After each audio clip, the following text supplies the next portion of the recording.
Okay. I've got a tricky, oh darn. I'm losing that network.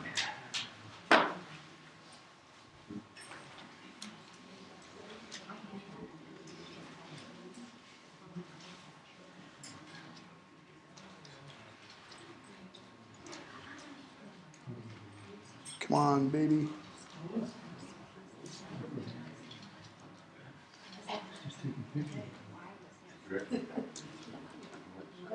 Come on, show up. There we go. All right, I have this tricky little program that allows me to display my, oh, but it's pretty delayed. All right, let me do this a little differently. So I will turn that off. Oh. Yeah, it's too delayed to do what I need to do. So hang on 1 second here. We're going to set up another network. As good as technology is, it kind of sometimes is temperamental, especially when we have lots of devices trying to do the same thing. So please, no one, you will not get on the internet if you connect to Ken's MVP. I guarantee that. This is going to be my own little network right here. Hey Bob, how are you?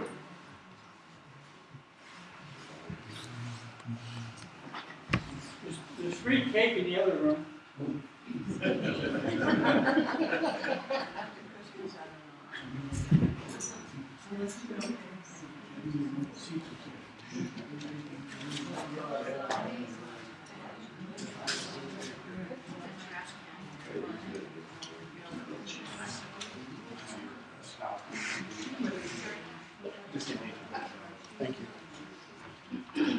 Thank you.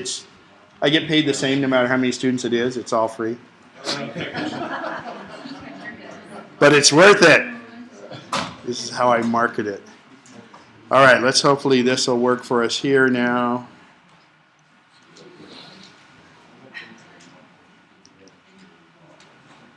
All right.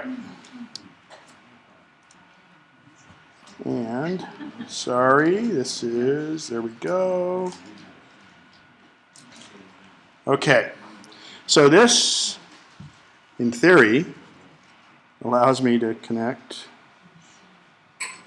and show up on my screen. Like that. I've got it started already. Thank you. Thank you, though. Okay.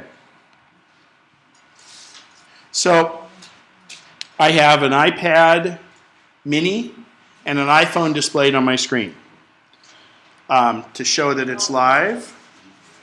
Okay. I'm doing all that. I'm going to go through a few key things. My mom's been in the hospital recently, so she had some pills at her house that we didn't know. She's doing okay, but she had a couple pills that we didn't know what they were. So there's a free app called Hippocrates, and I'll show you that here. I just do my, now, how many people have gone, we're looking at the iPhone one up here. How many of you have hit the home button and all of a sudden you get this big black screen? Yeah. What do? There's no little breadcrumbs saying, but in real faint print up there it says, search iPhone. Those of you that have a Mac have a thing called Spotlight that searches everything on your Mac. Actually, count the empty chairs too, because they were here before. I just got to. Spotlight searches everything in your Mac and on your iPhone and your iPad, including if you have a PDF in there that has the word MacNexus in it, let's say. So let's just, for grins, let's type, I'm just going to try the word journey. Oops, if I can spell it right. Jur. Oh, look at it. I started typing Jur. The Wall Street Journal comes up. Bits du jour, emails. It will even search inside PDF documents and even in some maps if you have it. It'll search everything in your phone. But I have like over 500 apps on my phone. So I don't know where they all are, so I go find them. I'm trying to find you Epocrates, so E-P, oh, look at that. And the things I hit the most when I look for the search will make it go to the top hit. So I'm going to hit Epocrates. Now, I have it on Pill ID. If I hit that, you can see all the different things here. You can look at drugs, you can look at the interactions, you can look at the side effects. You can become as paranoid as you really want to get and heal yourself so you can go to the doctor and go, oh, I got another internet person in here. They know what I'm supposed to cure them. What do I do? But Pill ID. So this one, we did a Pill ID. I'll do the exact one we did. There was a pill sitting there, and it was kind of red, kind of pink. It was round. It had a number 41 on it. And she was low on one of these pills, but it had fallen in her purse or something. So her second prescription hadn't come, so we said, well, let's see that. Well, it's got an imprint on one side, and it said 41. There was no imprint on the other side. The shape, that's pretty easy. Is it round? Is it oblong? I hit round. And the color, now what's interesting, it was kind of a peach colored.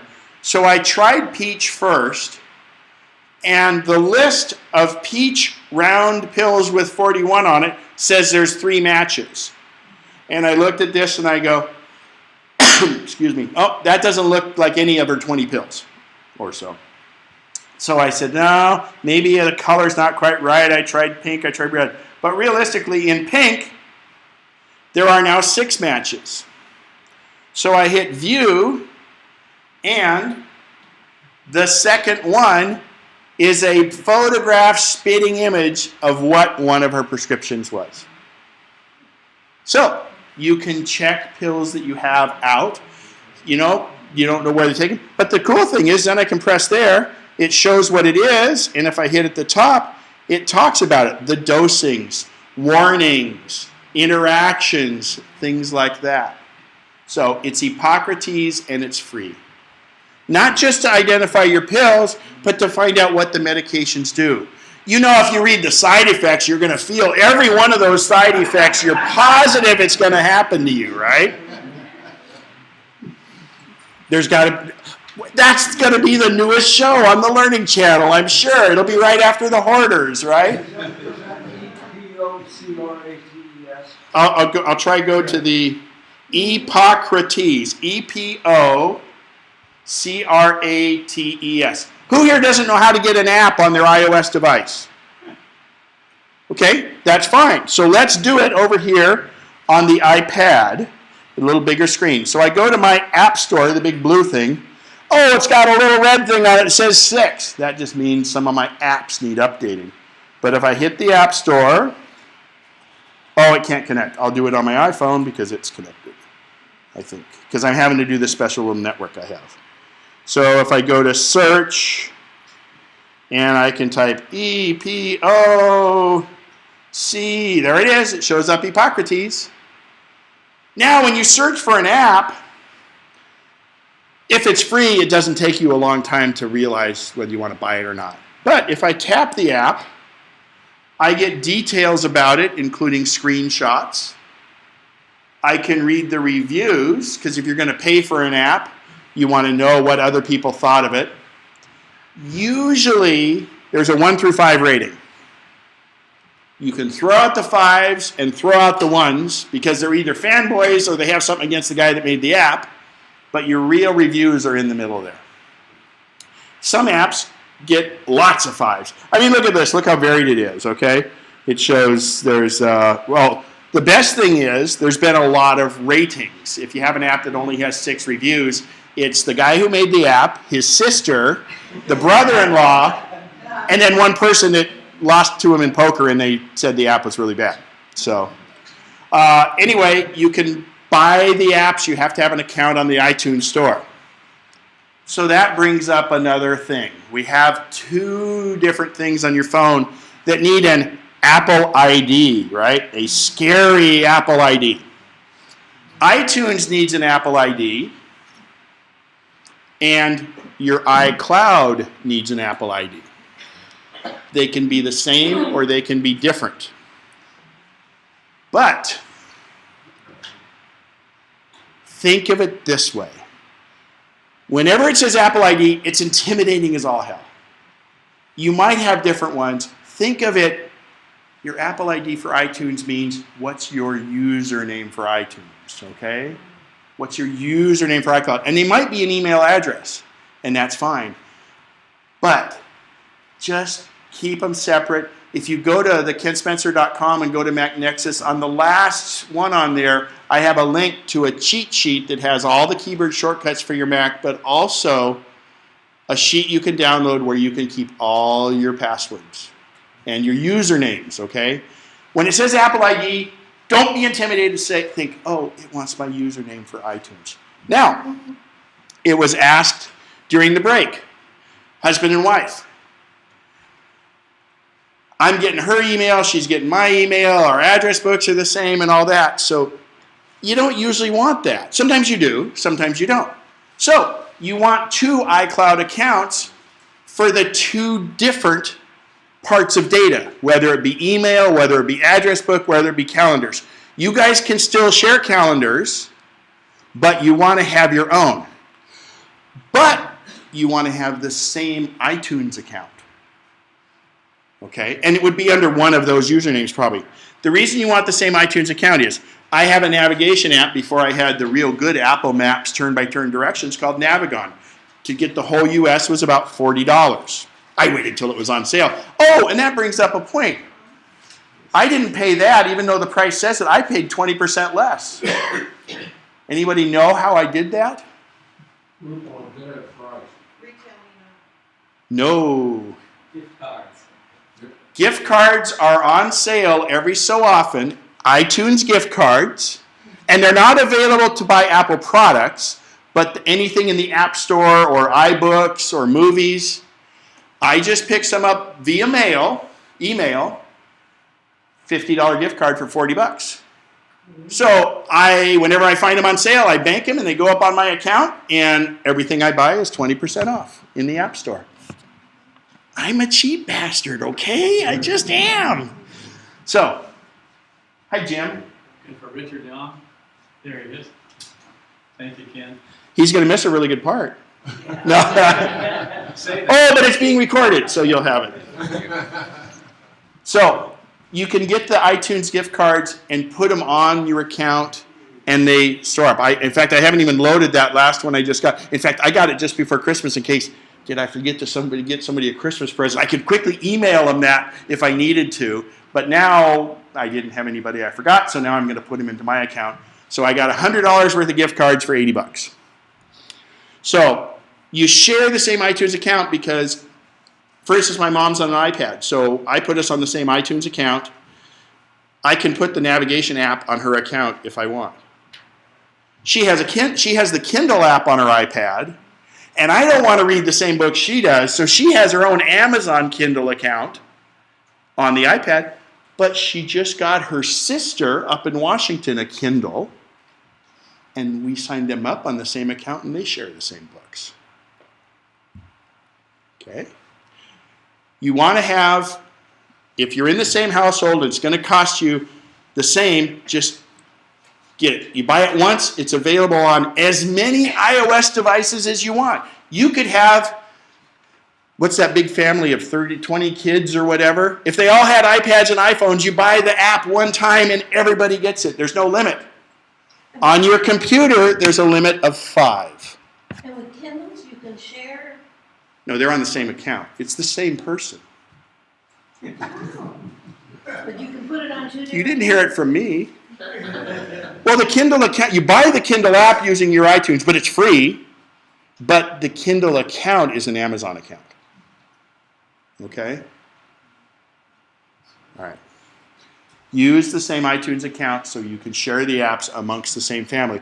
The consequence there is, though, whoever is on your shared iTunes account with you, they have to be able to have your password if they need to update apps or if they need to download apps, okay? Yes, sir? When you mention password, do you use a password app?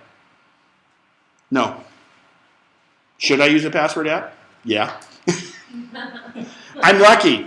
And I'm a little bit scary because I have a very simple password on mine. I've had it forever. Apple would not let me make that current password right now. Your Apple ID, intimidating, your username for iTunes and everything. Apple's criteria for passwords that you make now is 1 capital letter at least, 1 number at least 8 characters total, and here's the kicker. No character can repeat more than twice in succession. So one of the ones I use is K999, SBNC, period, or whatever at the end. I can't do that on there. I could put 2 9s in a row. I could put 3 9s in it, but they'd have to be spaced out. Okay? So my current one is like 6 characters, and there's no number. When you make a new password from Apple, if you get messed up, think about your keyboard on your iOS device. Don't go letter, number, hee-hoo-hoo, an exclamation point. If you want to use, if you think about it, when you fire up your keyboard, you're on letters and then numbers. I think the smartest way to do a password, remembering that you're going to have to enter it in here many more times than you ever want. On the original iPhone, you didn't have to enter your password every time you bought apps, but kids would borrow the iPhone and, it's only 99 cents to go get more vegetables for my little farm or something like that, and $100 bills would come up because the kid didn't have to have the password. Now the kids just know the password anyway, but at least Apple is not culpable for it. So I like to say make your capital letter be the first letter, go through it, you can put the number at the end or in the middle, but put your numbers together so you're going to the number screen, so you do that, and then you're done. And then what's a nice little safety thing is, if you put a period or an exclamation mark at the end, if they allow special characters. Some password places don't allow that. You asked about a password app. There's 2 that I like. One is called LastPass, lastpass.com, LASTPASS. It's kind of donationware, free. This other one that's very good is called 1Password. These password apps don't just store your passwords, they actually generate passwords for you. They generate virtually uncrackable passwords. Believe me, these things are horrendous. But the thing is, you don't have to enter it. It's 1Password says, you're at such and such a site. Okay, here's the password for that. The problem is, you never really know the password because you're not going to be able to remember it. Go ahead. With passwords, I've used a car I had a nice license plate. What was your password? License plate, because you have to use that, like when you travel or whatever. And it was, you got the 3 letters, you got the 3 numbers, but then when they went to 8, then I used my address, which is 4 numbers, and then the street name. Or you could do remember. Or you could do the license number and then CA at the end or CA at the beginning for California. That gives you 8. Yeah. So I picked something that I'm familiar with that's easy to remember, but now I have so many for all these different things, I've had to go to write them all down. But see, I use one main password, and then when I can't use that and I need more, I add numbers or letters to it. My passwords are all derivations of my 1Password. Okay? It's tough. Now my way is not the right way to do it. Most people recommend that you have different passwords for different things. But how many of you worked in a company where they made you change your password every 30 days? Well, how did you deal with that? You probably wrote it down somewhere, right? Well, that's pretty secure. I changed the last digit. But most people end up writing it down. You know what? Password. So there's always there's this game we have to play between security and convenience. I go towards the convenience side. It's for me. I'm not professing everybody should do that. Richard says way secure, but then when he came to say it, he says, I don't do it that bad. So it really depends. I've never been hacked or cracked on any of that, so I'm lucky. Knock on wood. Yes, ma'am.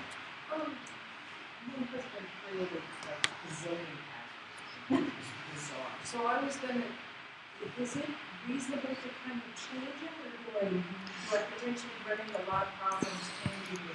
I always say, let's say you do decide to change your passwords. What I say is, most of the time your device remembers most of them. It won't remember bank sites because banks are very secure. They don't let the things remember passwords, which is good. But what I say is if you change an email address or you change a password, next time you go visit that site, go in and manage it if you feel like you want to change the password or change the email. Remember, you have to have a working email to change a password because they usually confirm it back to you. But that's the most important part. Your most important passwords are your email passwords because it's the keys to the city. If I found your email password, I could log into your bank account and say, well, I forgot what my password is. Can you email it? Actually, the bank sites are pretty good about this. They usually ask you your last four, if you have red hair or blue eyes, whatever. But other sites, that's how some of the hacking goes on. So protect your email password. And if you think anything's untoward, immediately go in and change that password. Okay? This isn't a passwords class. I've beat it to death, but we all get hit with it. I call it password hell. Everybody gets in it, you get caught in it, and it sometimes seems like it's just a circle that keeps going around, and password apps help, but they're not perfect. Yes, last question on passwords. If you have a password, for example, something that's embedded and imprinted in your brain that is so obscure that no one else in the galaxy will know it, wouldn't it be simple just to have that same password throughout? Whatever. Yes, it would be the simplest, and that's the way I roll, but it's not the most secure. Because if they get one, now they have, if you had a box, the way I like to equate it is, we have our keychain access in our Mac, and when I talk to people, I say, if you own an apartment complex, forget master keys, every apartment has keys. Well, down in the office, there's a little box that has all the keys labeled and hung up, and then that box has the manager's key. Well, if you have one password everywhere, you now have the manager's key and you're going to be able to get into all the other things. So it's not the most secure, it's not recommended, but it's what I do. But even if it's never written down, you have it in your head. It's up to you. Convenience versus security. Don't let your passwords be words that are in a dictionary. If you want to use a word in a dictionary, put a number in the middle of it, because there are hacking programs that can go in and say, run all the words in the dictionary and see if that's it, and then put them before each other and back and forth. But like if you want to use an S and you use a dollar sign instead, they're never going to guess that. So that's things you can do. Look, you guys, we're not going to go. We had a couple quick questions on passwords. Was there one here? I got a real easy memory. Let's think of your first car or an old car or a new car, and just say, yellow, Everybody has their own thing. Yellow 41, Pontiac. Okay. But then it's the same password for everything, and that's not secure. But anyway, enough of passwords. We're all tired of passwords. One last question? It isn't really, it's moving this on. You had said that there were only two required, the iTunes and the iCloud. Is the iCloud, does that need to be different? You said it can be different. If your iCloud can be different than your iTunes, or it can be the same. But the thing is you two people sharing an iCloud, all the data will be the same in the email. When are you being asked for that password? When you set up iCloud, But not after that. yeah, if you mess your password up sometimes.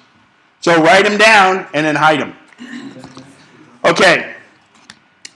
Quick little aside, iWorld, which is the old Macworld, is coming up at Moscone Center, January 31st through February 2nd. Good, that got us off of passwords. We talked about iTunes. Now, I'm going to show you, let's hope I have it. So, we're going to talk about some of the fun things you can do with your iOS devices. First and foremost, iPhoto is $4.99 minus 20% if you got an iTunes gift card when it was on sale. And this is iPhoto for the iPhone, but really it works best on the iPad. And it's more capable than iPhoto is for your Mac. Now, if I have iPhoto on my Mac, do I have it on my iPad? No, they're separate. You have apps for your Mac and you have apps for your iOS devices. If you go to the App Store and you go to, oh, that's not an example.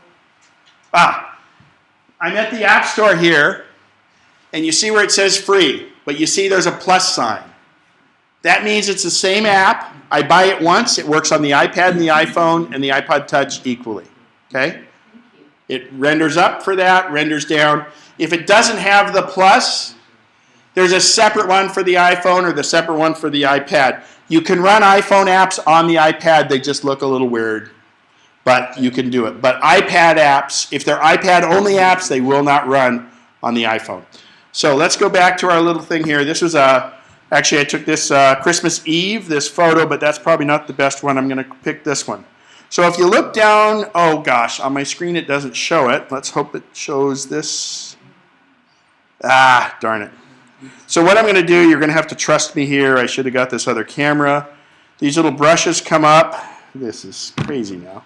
I'm going to lighten this area. So I'm going to rub my finger on the screen and trust me. Tell you what, after the class, I'm going to show you iPad. It's because of this particular software doesn't do it to there. What So did you say the plus meant? plus means if you buy it for an iPhone and iPad, it works on both. Okay? Skip iPhoto, keep that in mind. iMovie, you have iMovie on your iOS device. So if I go to my camera on my iPhone, remember that's the one we most likely have with us, and you have a little slider down here. And if I go over here, this is an iMovie. One thing to remember, whenever you watch video, it's always horizontal. Okay? Think about it. Built like me, your TVs are wider than they are tall. So whenever you use video, use it horizontal. Your iPhone and your iPad have the ability for $5 to download iMovie, and you can edit your movies right from there. It's very hard to email movies, though, because they're too big.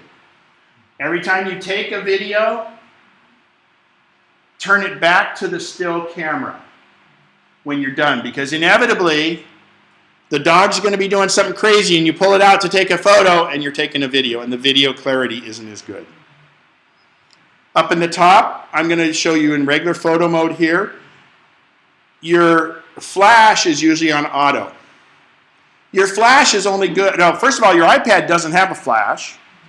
Your iPhone has a flash, and it's only good for a few feet. So you probably keep it on off more than anything. I'm sorry? Depends on the shoot, but people. But for the most part, you want it off because, again, 5 feet. And what will happen is if you have the flash on and you're taking something that's farther away, it'll think the flash is going to light it up, and what happens is the photo will be darker. This has tremendous light sensitivity. All of these cameras do. That's why they didn't include the flash on the iPads. The other thing is up in the upper right, this actually turns the camera around and uses the front-facing camera, okay?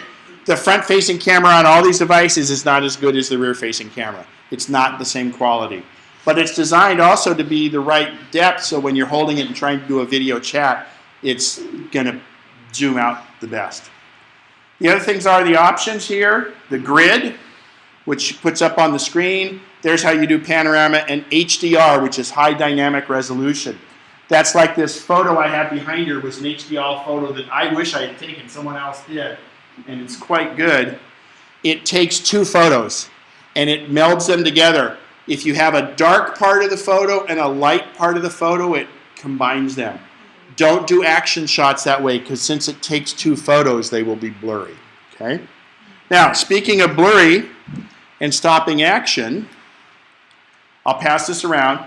This is 2 pieces. This is one thing called a Joby Gorillapod, is the bottom. This is a heavier duty one than I need.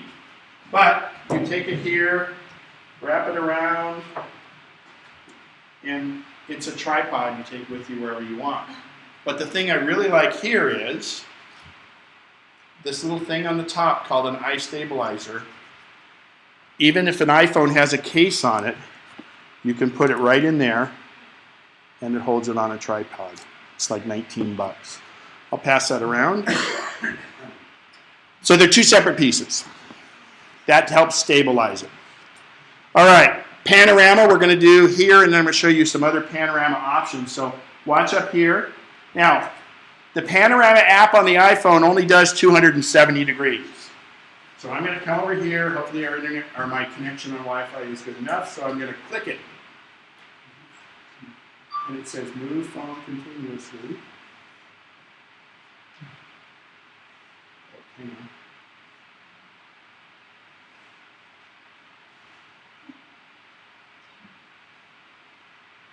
A little tough here because we've got light and dark. It won't be great. Oops. What happens if my arrow's not You have to hit the button in the middle of the bottom to start it. Okay. So, with the Panorama, here's the Panorama I just shot. No, you tap the button and that starts it. Do it horizontal. Don't do it in landscape. Remember, we want as much up and down as we can get. You use this button or you use the... When you're in Panorama, there's another button that shows up. Did it show up? Let's check here if it shows up. So if I go to Panorama, Option, Panorama. Yeah, see the gray button? Right here. Okay? All right, well... It won't, if you're holding it, yeah, you have to... we'll have to check with them. But now, you've got your camera horizontal again. No, it's not supposed to be. You can do up and down also, but the whole idea is when you do a normal panorama like this. So, Panorama apps are wonderful. I believe that the iPads allow this, the newer ones. And I'll give you an example of, I was in Arches National Park, and I was up on a bit of a plateau, and I didn't have Panorama, but I had another app called 360 Pano, so I'm going to pull that up for you.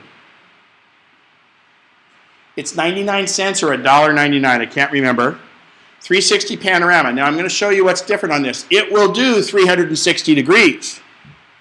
But in Arches National Park, I couldn't see my iPhone screen or my iPad screen because the glare was too much. So I start here and I'll have to turn my volume, hopefully my volume will be loud enough. So, listen.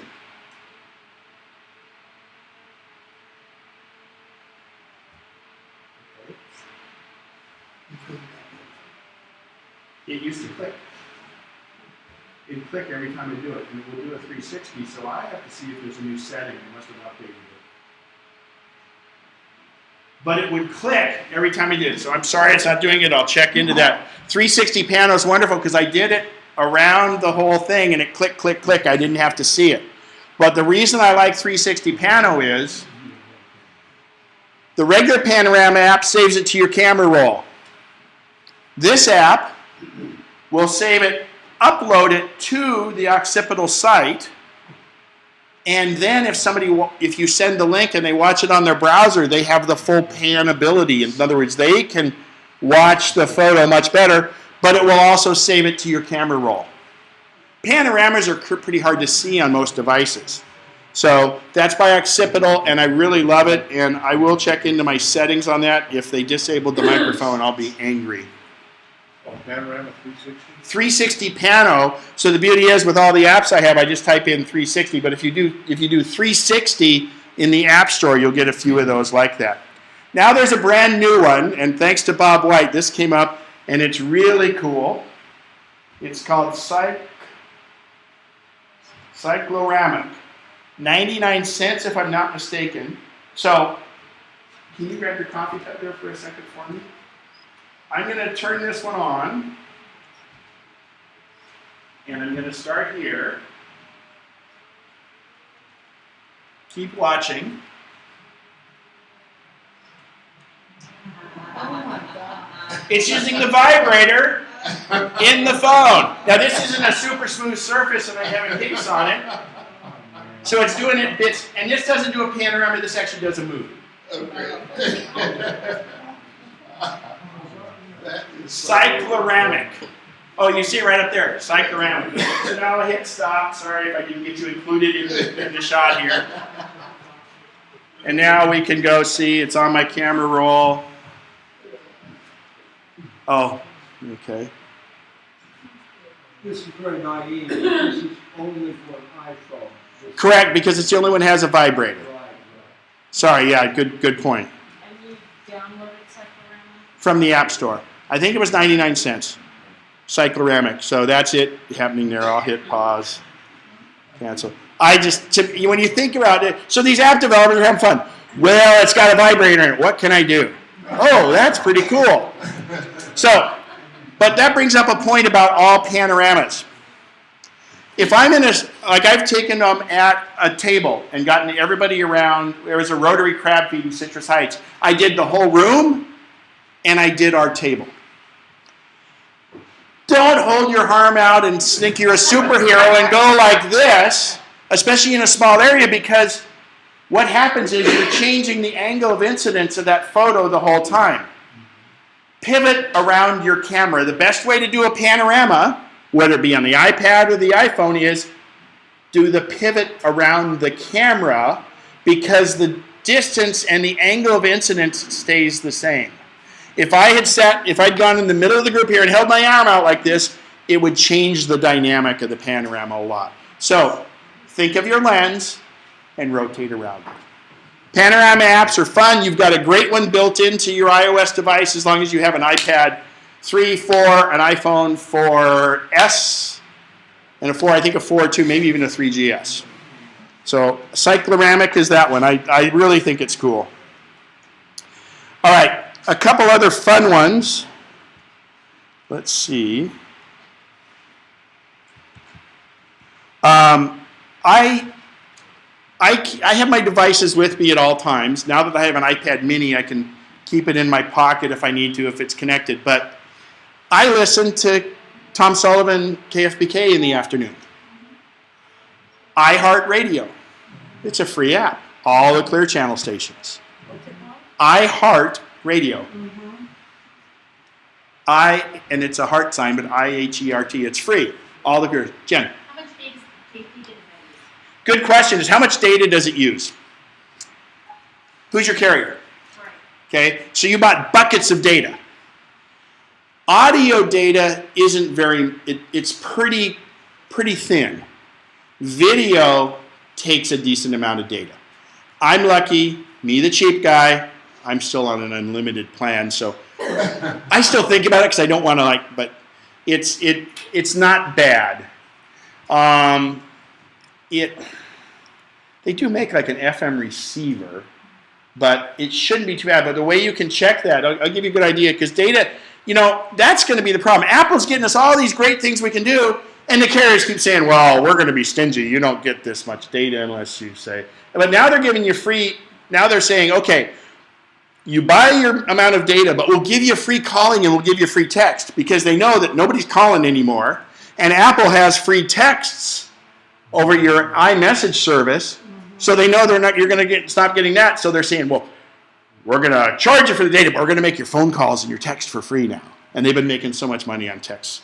So I'm going to show you how on any of your devices to go check your data usage, because the iPad can also get on the internet without Wi-Fi. And remember, if you're a house or you're on Wi-Fi, it doesn't go against your data plan. So if you go to Settings, the gray gear, and go to General, and you go to Usage. And if you go down here, you'll see Cellular Usage.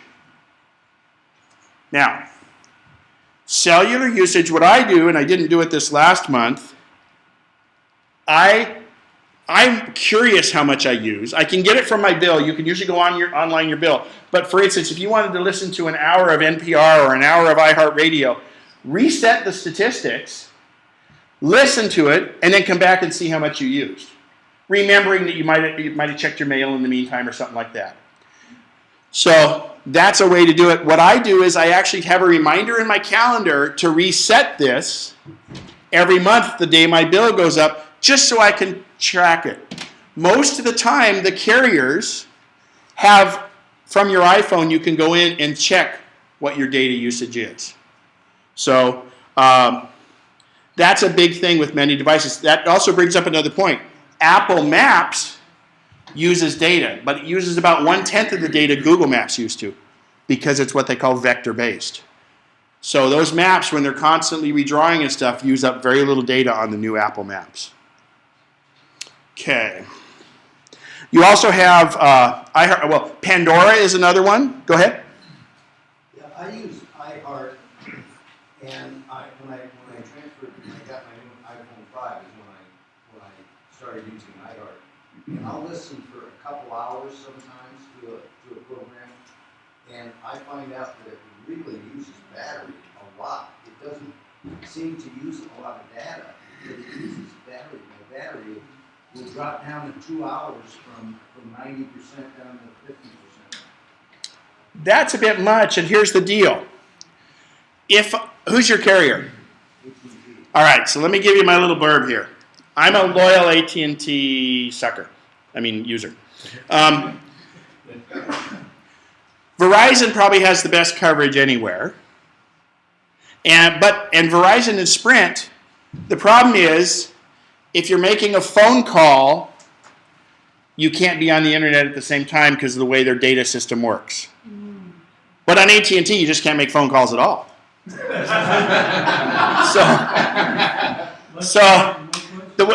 What happens is, I describe the iPhone to people as it's a computer that happens to make phone calls.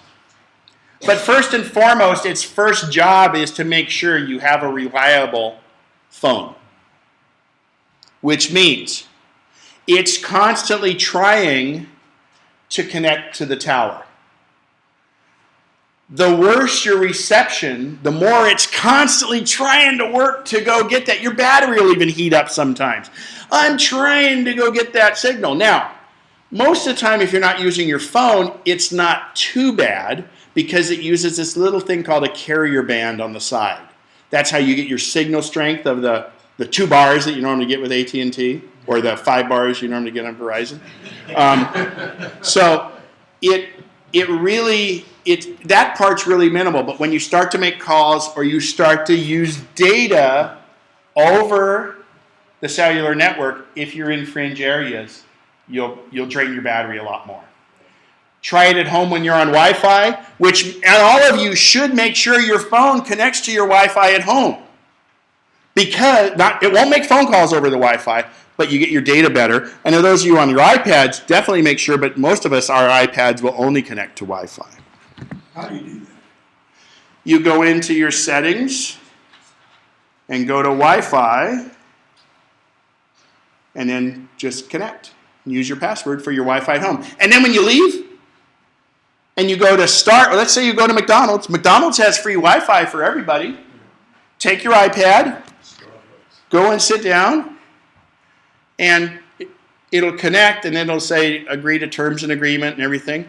And then when you go back home, it'll automatically connect to your home Wi-Fi. And then you go back to that McDonald's, it'll connect. If you go to a new McDonald's, you have to say, okay, I'll give you my firstborn male or whatever it is. But that's automatic, though, Ken. You don't have to, like with your laptop, you don't have to... The first time you have to. The first time you connect, you have to... It may pop up and say, I've seen a Wi-Fi network, do you want to connect? And once you connect, and if you need a password or don't need a password, after that it should connect automatically the next time you go to that same location. Okay? Unless, or not just the password. If it's a password one and they've changed it, yeah. In fact, sometimes, like when we go to the MacNexus meeting, that one, it'll connect, but it won't let you in because it's a different password. Anyway, so use Wi-Fi whenever you can so it doesn't use data, but I think your deal is it's using that data and it's struggling. I walk in an area where you can't get much out, and the bars are real low. I even have to have a microcell at home in order to use my cell phone. So you use iHeartRadio. Who do you listen to? Just give me one of your best ones. Same one you. Tom Sullivan. Okay. Bad example, but I'll give you a thing. So you could actually subscribe to Tom Sullivan's podcast. I listen to Armstrong and Getty in the morning just as it gets me going and stuff. But they have a 4-hour radio show that starts at 6. I usually start it, but I'm getting too busy by 7:30. And there's all those commercials. So my next thing was podcasts. So I go in and I subscribe to the Armstrong and Getty podcast. And this is on my iPad, my iPhone, whatever. There's podcasts that are video and podcasts that are audio. And I subscribe through iTunes. Tom Sullivan's is a paid-for one, but you can subscribe to Tom Sullivan's podcast. iHeartRadio doesn't have their own podcast. Some of their people do, but with his, there's an agreement because he wants to make the money off the podcast, which is fine. Right? He's entitled. Armstrong and Getty, though, they used to do it every hour, but at the end of their show every day, about 20 minutes after the show's done, they upload what happened on the show that day. So the cool part about that is I go to my podcasts app and I'll see Armstrong and Getty. And if you'll notice, I haven't downloaded them for a while. Oh, actually, they've been on vacation. So look at, remember the date the world was supposed to end on the 21st, wasn't it? Well, that's the last podcast they had. And we haven't heard from them lately either. So, anyway, right there. It's an hour, that's an hour, but it says 38 minutes. There might be a really small commercial in the beginning. But I'm pretty much, I don't have time to even listen to 38 minutes. So, what I can do is, I can say play.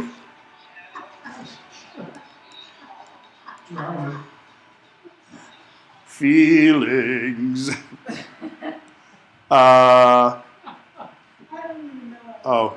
This is going to, no, it's going to screw, no, I'll get it downloaded. The problem is I got to get off it. Yeah, you know what?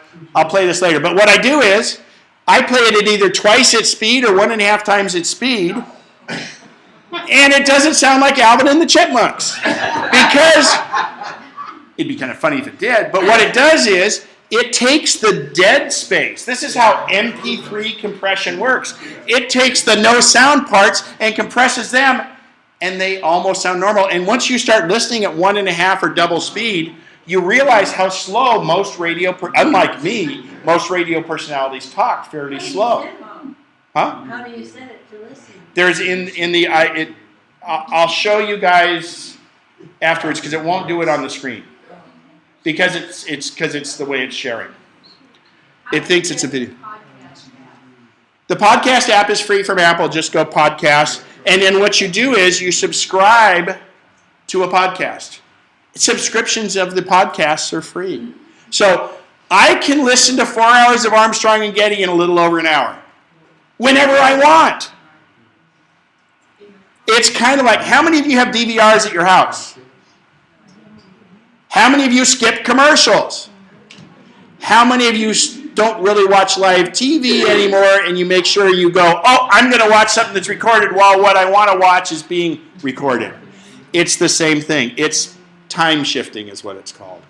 It's wonderful and it's easy. I walk around, I always have with me my headphones, and I have Bluetooth in my car. I click my headphones in here, I put this on my hip, and I'm at Home Depot, I'm somewhere else. I'm listening to something, radio, podcast, whatever. What? I'm sorry. You're the guy that keeps running into me. In Home Depot or in my car? In my car, it's hands-free. I'm listening to my car radio or my iPhone. What's the difference? I didn't. You ever forget what you wanted to Home Depot for? No, because Siri will remind me what I'm going to show you in a minute. It does. It can tell when I get to Home Depot. It says, Ken, you needed to get 2 2x4s. If I tell it to.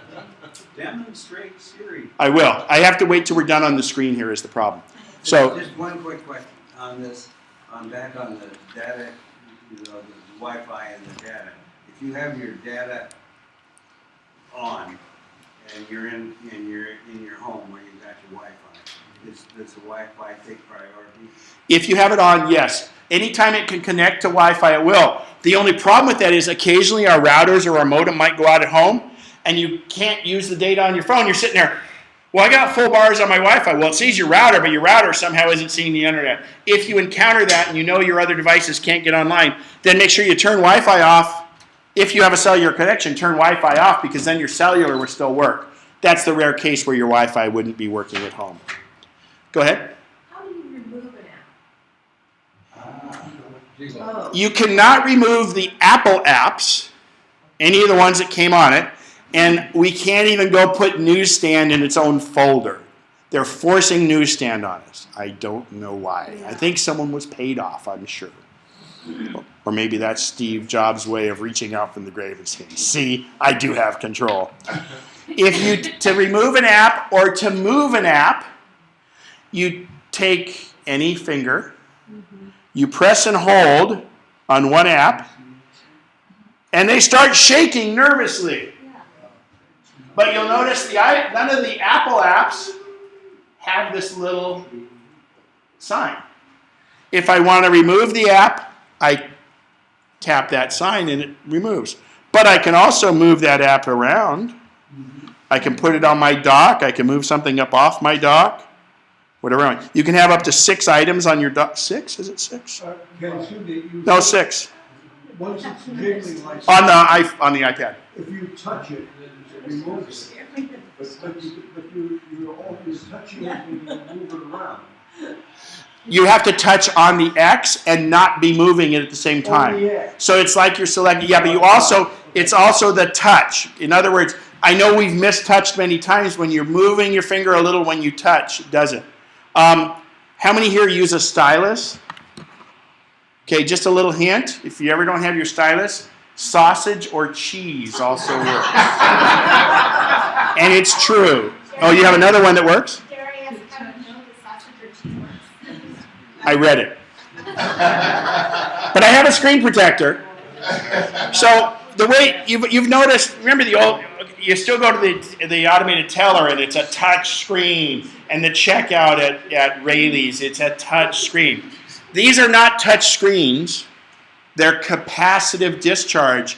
In fact, you don't really touch hard. You could do it. Your finger could just be off. And that's why styluses have to be done with what's called capacitive discharge, okay? There's some cheap styluses out there with rubber tips. They work okay. I found like the Hbo Go is really nice because it's got that, but it wears out after a while. I use my fingers for almost anything, but those of you that know me, I have a little credit card reader that plugs into my iPhone, and it's hard to sign your name, so I always have my pen right here that's got a stylus on it, and you can sign your name on the credit card receipt. Jen? When you delete the app from your device, does it also delete it from the cloud? No. To go onto the cloud? No, and that's a good point, whether it be a song, whether it be an app. When you delete it, you're removing it from the device. And as long as it is still in the App Store, or the artist is still on iTunes, you can re-download it. But also, if you're backing your device up to your computer, it exists on your computer. I have a couple apps that are no longer available in the App Store. And if I delete them from everything, I'll never get them back. But if I download a free app that I tried that I don't like, I don't want it anymore, any glue on the cloud. No, you delete it from here. You really can't delete it from the cloud. All that is a pathway saying, at some point, Jen purchased this, and if she ever wants it again in a weak moment, she can come grab it. So you don't really ever delete it from the cloud because the iTunes cloud is iTunes. It's not your cloud. When I resync with my device, is the free app that I With your computer or resync with the cloud? with my computer? Is it gonna With your computer. You can go into your computer. There's the iTunes management page. Let's see if I can bring that. Oh, my devices aren't connected. But basically, in the iTunes management page, you would delete it from there also. Because I don't want it to show up. If you want to get rid of it completely, delete it in apps in iTunes, or deselect it. It'll stay in your computer, but it just won't stay on your phone. So do like me. I'm not a hoarder. That's right. Just don't delete them. No, I actually have deleted quite a few of mine, and the best thing is when I got my new iPad Mini, I didn't bring everything over, and I kind of only have the ones I want. So I think I only have like 6 pages. 7 pages. So you can also make folders of your apps. I have folders on my iPhone. You press and hold and move one app over the other. The best way to manage your apps is actually in iTunes. But if you see this, this is a folder with an app I highly recommend called Mint. Mint. It's on my top 10 list. Now, M-I-N-T. It's by Quicken, Intuit. It's free. I cannot do any transactions, but it shows me any of the accounts I put in here, whether it be my bank, my credit card, whatever I want. It will show me those transactions. And I even have a message and alert set up that if I get a withdrawal of over $500, it alerts me. But I can, in one screenshot, I click on Mint. It remembers my bank passwords, and it's very safe and very secure. Because remember, it can't do any transactions. I'm just peering in. Instead of going to the Wells Fargo app and logging in and then saying, oh, are you really you, and going through all that, it's got it here all the time, and it constantly updates. So if I click on my accounts, it shows the different accounts.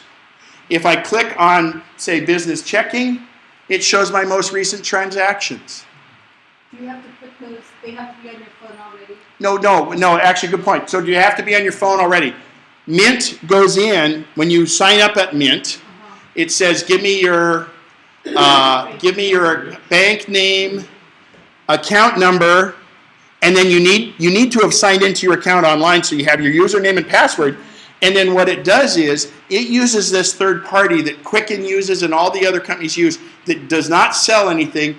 The banks trust them, and they do that authentication. I've had to a few times go back into my bank and say, okay, we're still making sure it's you. Here, verify what street you lived on in 1960 or something like that. So it's very secure. But remember, they can only view it. They can't do anything with it. So yes, it's a bit of a security risk, but it's really nice because I can go in, I can see what checks have cleared. I can say, God, what was that charge? And I can go look here, and I go, oh, there's that camera that just went charge that camera. So, I'm sorry? Does it show your account number? No. Good question. Does it show your account numbers? It shows your account. And actually, I have an account my mother put a separate account that she put my brother and I as signers on, just as kind of a little emergency thing with about $1,000 in there in case she's in the hospital or something. It even showed up on here because we were linked to it, but I told it to hide that one because that's not part of my assets and I didn't want it in there. So it's bank accounts, credit cards, and I'm not sure, it might do investment accounts. So you have a line. You have to enter the account number and your password. Correct, and it checks in with this intermediary, which then it confirms with the bank. And it takes a little while, it takes a little to set up, but I mean, my God, how many of you go to your bank site to go see what's going on and you got to go through all this? I didn't do anything, I just pressed the app, and you go to mint.com on your computer and do the same thing. It's wonderful. Well, here, but it shows them all at once, aggregate. But it also shows so there's can you see that over there? Yeah. It shows that, and then when I press on and it'll give you budgeting. They're trying to sell you, hey, use this Ing Bank because your bank charged you 6 months or $6 for this month's fee. You can get a free account here. That's how it monetizes itself, and that's okay. But I just go down here, and you can do your cash flow and everything else. So if I click accounts, then it's each account. Like the first one is Heritage Community Credit Union. The next one is Wells Fargo's. Then the Chase is the bottom one. So, all right. So it's pretty good. And the iPad has a few more options on it. And you said you think that you can put financial. Well, it looks like you can. It says you haven't set up an investment. I use a stock portfolio app for that because I track it that way, and it's a little easier. I actually use the built-in one. On the iPad, you have to get one like a Bloomberg or what is it, Ask Chuck or something that you can use. Go ahead. How do you move an app from one page to the next? iPad stuff. Hook it up to your computer and do that. All right, I'll show you. So if I take and press and hold, actually let's do it on the iPad, it'll be easier. So I'm going to press and hold. I don't use Game Center, so I'm going to press and hold on Game Center till it starts shaking. They're all nervous. Who are you going to delete? And I'm going to take it and I'm going to drag it to the edge and then let go. The trick is to hold it slowly. Yeah, to the edge. And now you noticed it did that. Now, I'm going to actually delete one of these apps. Well, I'm going to it won't connect. So, podcast, TED, T-E-D. These are these great seminars that are out there. They have an app, and you can go in and get them. iTunes University. It's not a university course on iTunes. It's professors from MIT, from Stanford, giving their courses online. For how much? Free. It's amazing. So that's iTunes U. You could, instead of listening to somebody like Armstrong and Getty, I could actually learn something, but I try to avoid that. I'm too full up here already, is what it is. So they're really, really neat. Now, Jen asked about audio taking up much room, or your bandwidth. Video is going to take up some bandwidth. So you have an option of Netflix, iTunes movies or TV shows, Netflix, Hulu Plus. You cannot get regular Hulu, which is a compendium of the networks got together to show you some older shows. Well, Hulu Plus is an $8 a month fee, and you can get that. Who here has HBO? Since you have an HBO account, you can get the HBO Go app. The rest of us can get it, but you guys can actually use it. So you log into HBO Go with your, are you on Comcast? Who? Direct? Sure West. So I'm not sure on Sure West, but I know on the others, you log in with your username credentials from your provider of your TV, and they verify you have HBO on your account, and you can now watch your HBO movies on your iPad and your iPhone. HBO Go. Really neat. And ABC does it now too. Yeah, ABC, a lot of them have their apps, but a lot of them don't let you look at current shows because they're trying to monetize that. ABC does, yes, they're. The current live shows, Well, not live, but like the next day you can watch. well, that's what Hulu and Hulu Plus has. So yeah, the day after, on the phones or on the computer. Yeah. Okay. See, now the other thing is many of the devices, because of this digital rights management, we talked about how bad HDMI was and all that, they're afraid of this. They just think, oh gosh, everybody's going to steal it. You might get more or less shows available on your iPhone than you would on your iPad, and that's different than what you can get on your computer. And it really has to do with how the licenses are, and it really is more the movie studios and stuff like that. So don't think if it's one and the other. But except for Sure West, you can have your TV shows on your iPad, your TV listings on your iPad, your iPhone. Uverse, friend of mine, real good friend of mine. I don't have a Uverse account, but I have his in here and on my iPad because I know he likes some of these neat nature shows. So I can say, with his permission, I do this. He's my best friend. I say, oh, there's that. I look on my thing and I say, oh, this show about the Amazon's coming up. So I'll log onto his and tell his DVR to record it for him. And it'll record it. But I can also do it on my mind. This morning, the USA Hockey, and I don't know if they won or lost, but I could have told my DVR to record the USA Hockey game from this. Dish and Direct also. It's an app. You sign in with your credentials for that provider, and you go in and you can, and if you have the right DVR, I mean, most of them I have a pretty old DVR, and I say, record this. Sometimes, it won't do it right away. Sometimes you might have to do it a half hour before the show starts. But it's also the easiest way for me to manage, since I'm doing this all on the iPhone because it's connected to the internet. I can't do it on the iPad because it's not connected because of our little network thing. So let's put in Xfinity. Oop, not connect.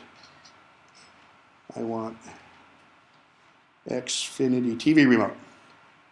By the way, if you have an Apple TV or a Roku or those boxes, these can become the remote control for it rather than these devices. Question? Can you use Siri to make any of these PVR? Not yet. And again, some of those are like a list like this, so I'm picking and choosing. But here's my Xfinity at my house. And I can go in here and I can see what it is. But let's say I want to see what's on Monday at 12:30 p.m. And I say done. All of a sudden it brings up everything that's there, right? And now let's say I click on without a trace. Look at that. I can say record. And when I press record, it says, do I want to just record that or record the whole series? That's so much easier than using my darn remote. And because on the remote, you might see 4 channels. And how hard is it on your remote to search for something, okay? You do it from here. I got a keyboard. I know how to use that. You can do that on your mini iPad too? Yes, I'm just not doing it on my iPad because it's not connected. Okay? That's Xfinity. The same for Uverse. The same for Dish, and the same for Direct. My mom, she has Dish. She loves it. It took me forever to get her to use a DVR, but now that she does, she can't live without it. She goes, this show is not recording. So I go figure it out, and I go, okay, and I set it to record. I'm at my house, she's at her house, boom, it shows up. You know, she starts to like the technology after a while. What was the question over here? Oh, I was just going to say, so I have Uverse. I can just... Yeah, Uverse. You download the Uverse app, AT&T Uverse, and that's my friend has Uverse, Jesse from La Placida. I just take and do it for him, and it shows up there. But I also can play certain things. So they have the rights to display certain things. So if I hit play now, let's just say TV series. Now see, you'll notice the HBO has a lock under it. So only if I subscribe to HBO via Comcast would I be able to watch that one. But Ant Farm, new, I don't know what Ant Farm is, so I press it, and there it is, and I can play that right here. Or if I have Apple TV, I can push this, and it shows up on my TV. Okay? So the name of the app is CBR? No. Who's your TV provider? Direct. It would be the Direct TV app. Yeah, so now Direct has one where you can probably pay your bill and do all that other stuff. This would be the Watch TV. It's TV listing. And it's fantastic. Jen? No. You might be billed with your dish through AT&T. That would be Dish Network. Uverse is the fiber one that you actually get the AT&T thing. Dish what? Yeah, they do. That's what my mom's is. I can show you. Just look under Dish Network. Sure, I checked this morning, SureWest, because I knew that was going to come up. I don't see that SureWest has anything. I'm sorry. But I mean, SureWest is a good company, but now maybe because they've been bought by that other company, maybe they're larger, they may start to have something like that. So but hey, how often are you going to use it? You got to figure that out. SureWest is good, so. Some. CNN, go to CNN, Fox News, go to the different ones like that. But it's really not, and that's why Apple TV doesn't do it either. They're not there yet because they're afraid of some of these things, okay? And you got to remember, video uses a lot of bandwidth. Question? We're going to talk about Siri before we end it. Yeah. Oh, okay. I think you can print from if your printer is capable, or if you get an app, you can print, but you can also scan documents up to your iPad and your iPhone, depending on if your printer has AirPrint, and you usually have to get the app from your printer manufacturer, but like my mom, she doesn't even have a router at home.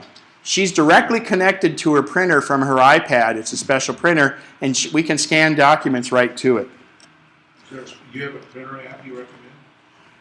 No, the printers, if they're AirPrint capable, is what you want. If you go to apple.com and get the AirPrint printers, that's what you want. All right, I'm going to demonstrate Siri here. Ken, Yes. one thing that I found at home, I have a printer connected through my network to the Wi-Fi. It does not have its own Wi-Fi, and it is accessible on an iPad. And it depends on how new the printer is, but if it's an older printer that's not, there's one called Print Central. I think it's a $10 app, but in that, to use it, the computer has to already have and know the printer and be on the same network, and you're essentially using the computer as a slave to the printer. But any of the new printers that have been out in the last year or two use what's called Airprint Technology, and it's what they say is driverless printing. And the beauty of the driverless printing is that it doesn't take a lot of configuring, and it works really, really well. Oh, I wonder if this will work this way. Okay, let's try this. Got to get it back. I was going to try give you some Siri. I may have to do Siri with just volume.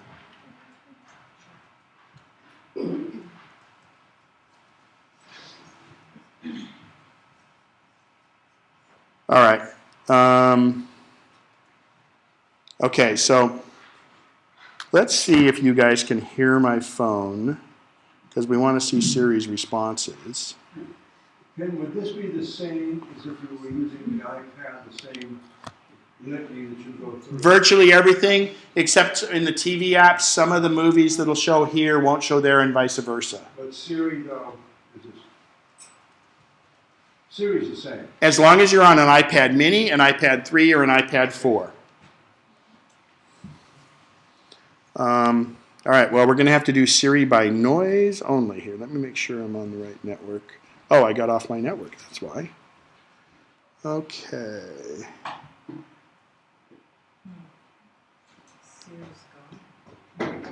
No, Siri's there. I just want to be able to show it on the screen for you. On my phone, it's gone. You put it on the other day. Because you're not connected to the internet?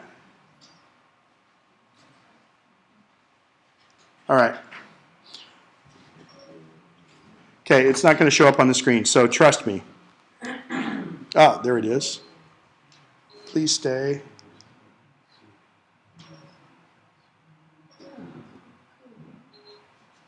I actually had somebody that needed Siri in Spanish and it wouldn't show up. There we go. We might be in like here. Ah, good. We got it both working. Okay. All right. So first I want to explain how Siri works. So if I go to Mail and I do a new mail program, again, this is the exact same on an iPad mini, iPad 3, iPad 4. Anywhere I get my keyboard, you'll notice there's a little microphone.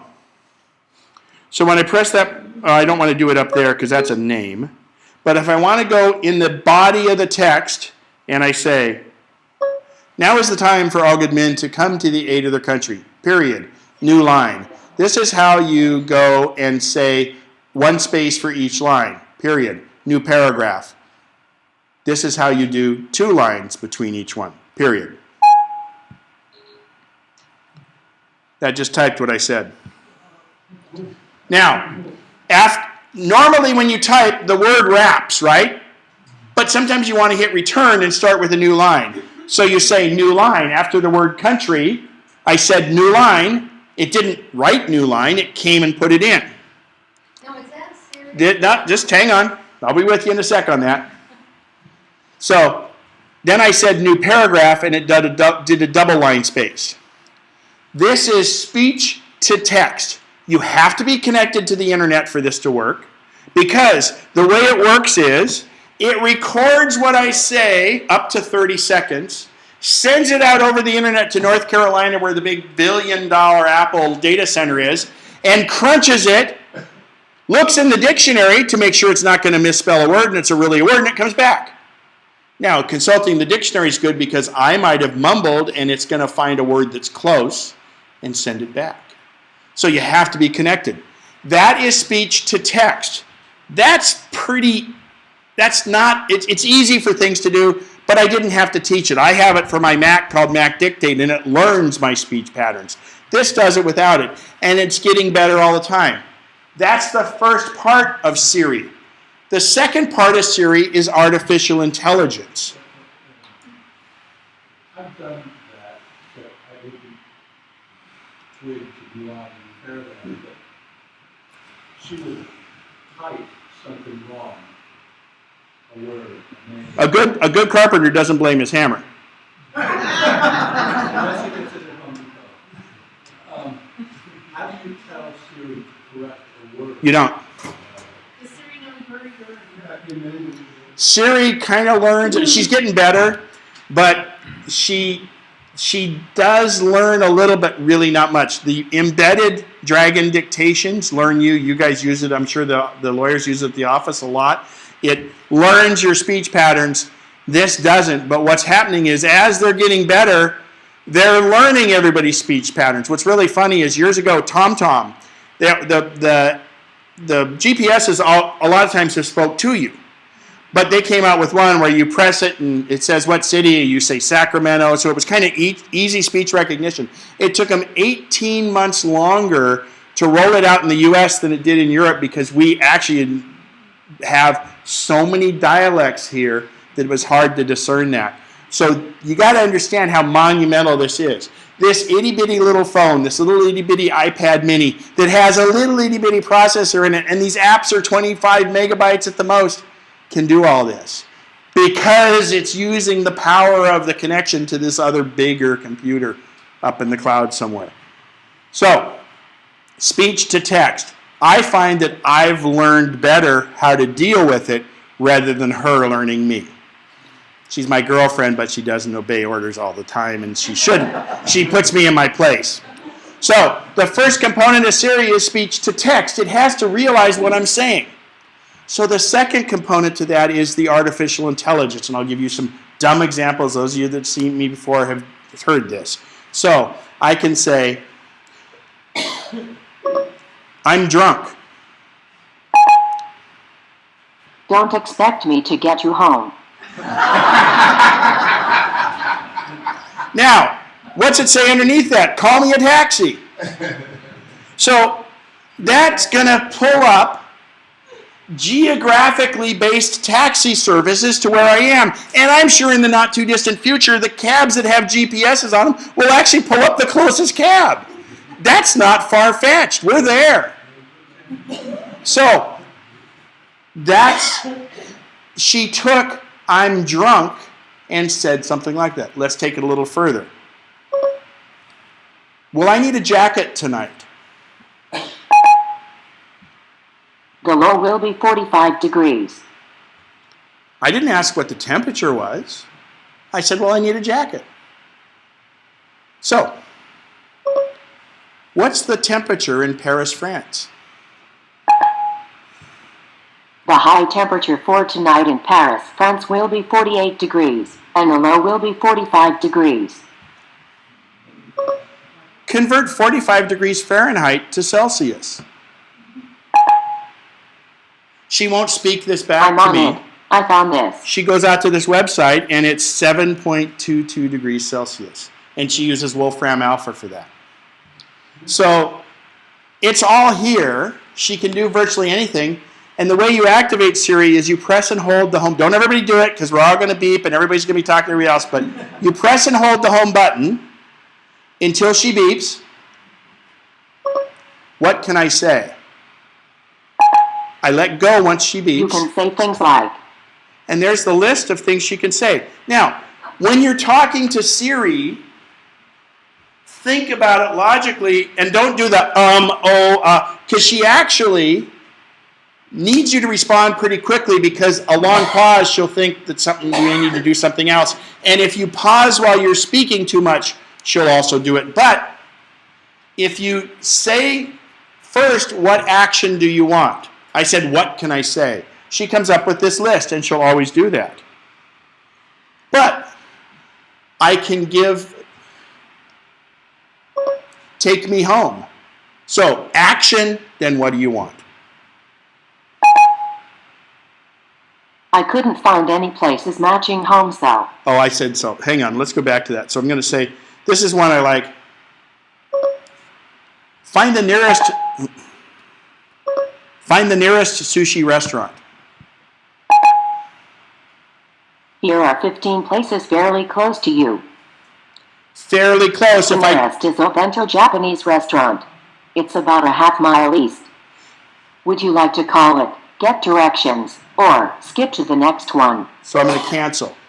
But what happened is, if I just said, take me to the nearest sushi restaurant, she would have. But she ranked them by how close they were to me. Try the next one. Find the best sushi restaurant nearby. Here are 15 places fairly close to you. The nearest is Crazy Sushi. It's less than 2 miles away. She didn't do it. Because I'm hooked to a headphone, she thinks I'm in a car.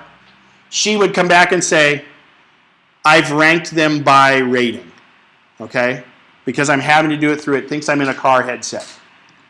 So, Siri, let's think about that action. Send Jerry Shelton a text message.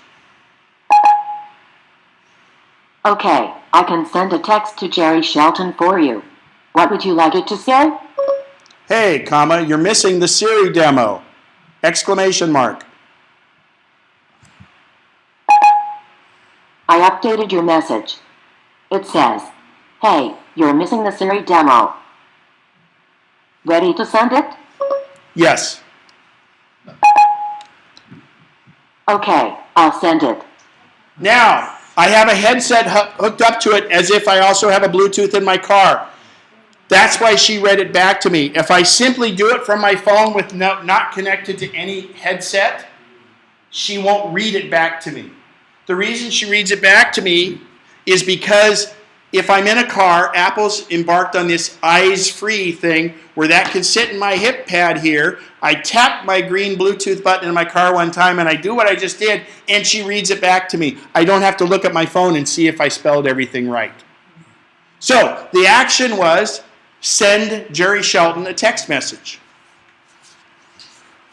I have a nickname for Jerry. We have this little nickname we go around with. We called each other Schnitzel at one point.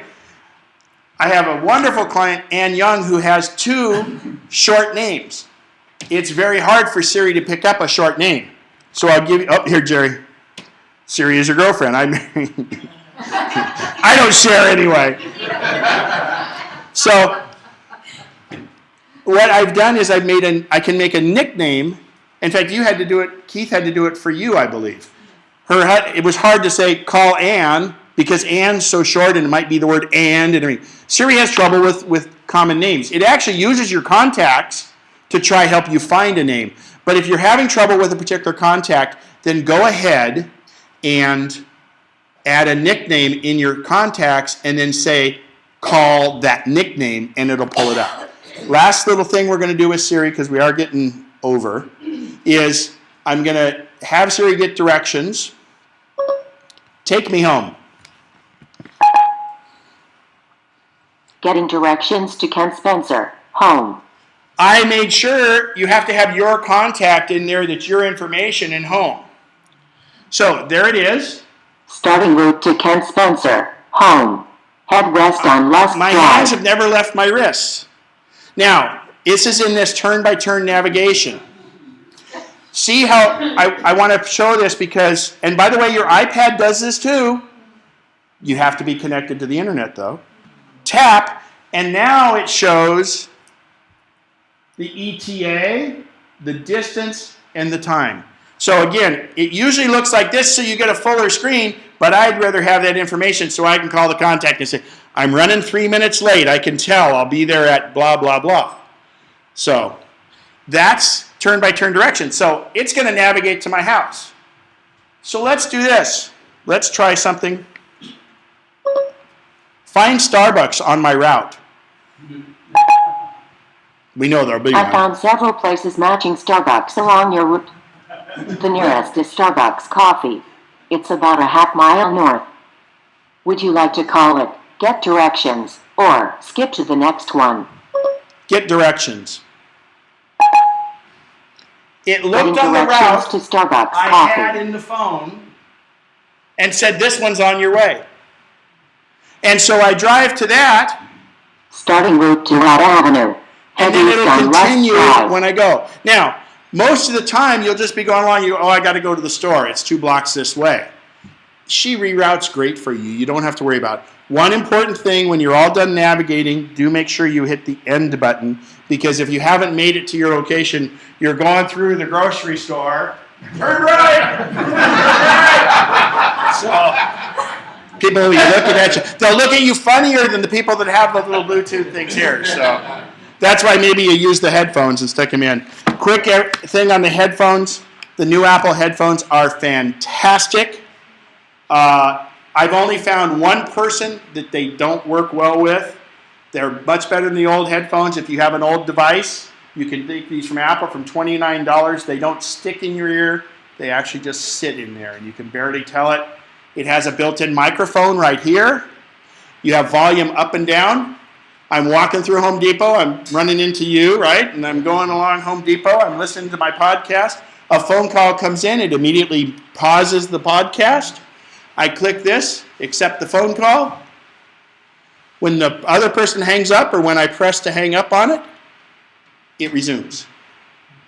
iHeartRadio does it about half the time, the resume part.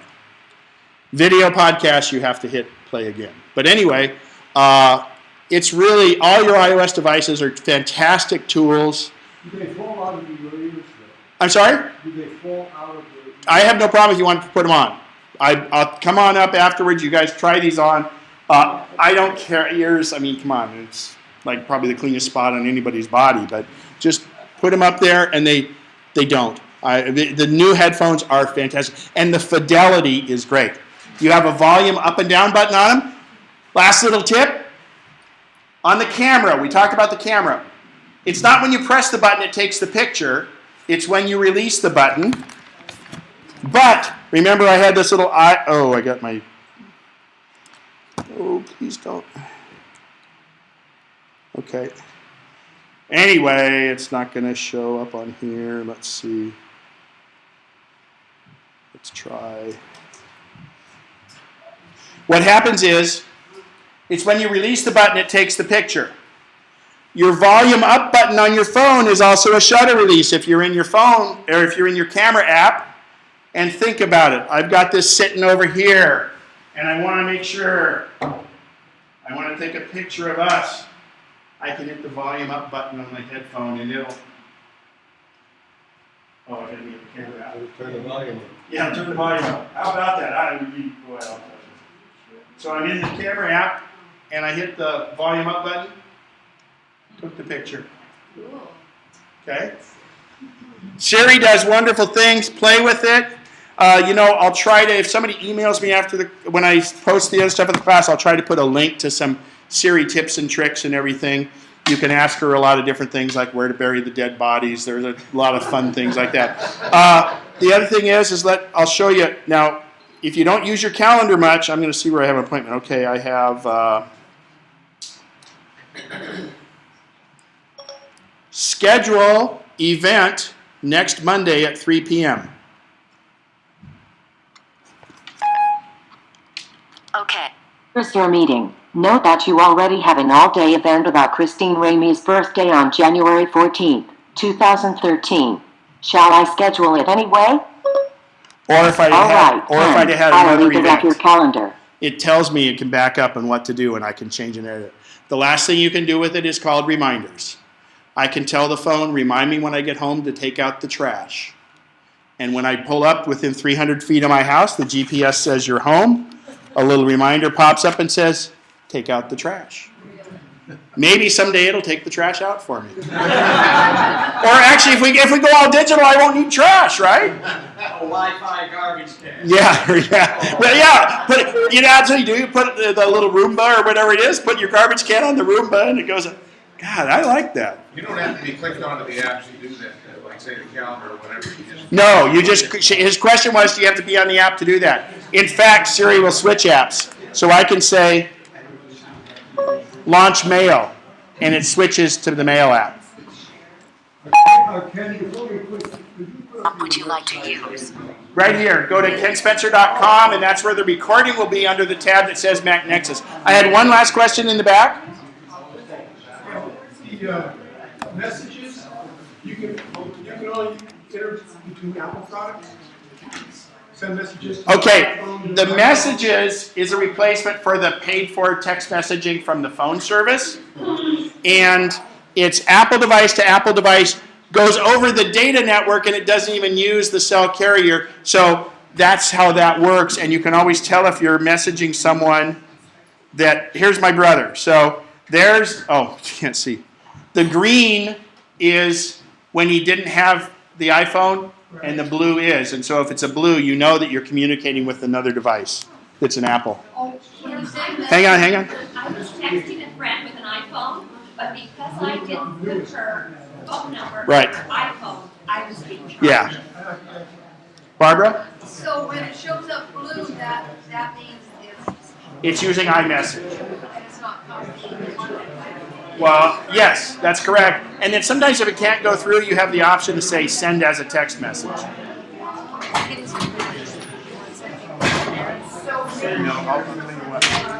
I'm going to drive over to my dad and message. I'm sorry, did you wait? Yeah, that's what I was waiting for. Like, you know, that's okay, no problem. So I'm just gonna go now. Okay.